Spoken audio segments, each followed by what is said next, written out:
Perché? Io sotto andando. E andavamo un collega da sotto, e non capisce come valuta. E che se vuoi? Tanto dice, questo servizio che stava poi anda venendo tu. Ma che stai venendo che quando tu sono la tutto? Ah, dai, qua si nota che c'è l'aga. Ma che curioso, porco.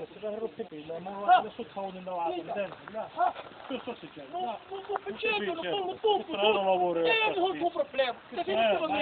Ma guardate cane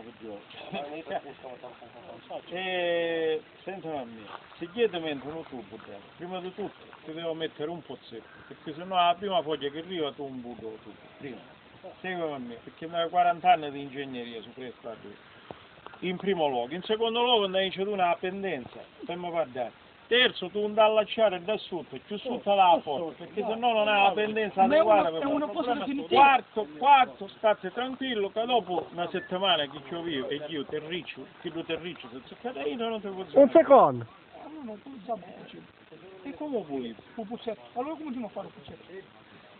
Tu sei pulito, secondo me.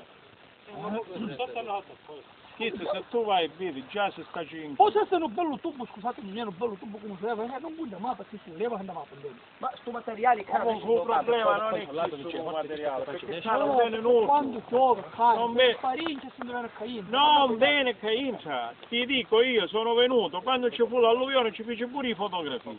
A Danne non arriva mai mentre sbocca. Infatti se no si vedeva figlio, chi lo fango che era da, lo vedevi pure qui. Quindi vuol dire che non travalga. Il problema non mi porta a terra se per chi sta sa qual è l'acqua cane? E se chi sta acqua che ciocca, perché di sopra non ti viene qua. il buco devo muore allora. L'acqua che ti viene di buchi, ma non tutto, può venire in un buco, non è acqua eccessiva, ti viene una minima acqua che si assorbe.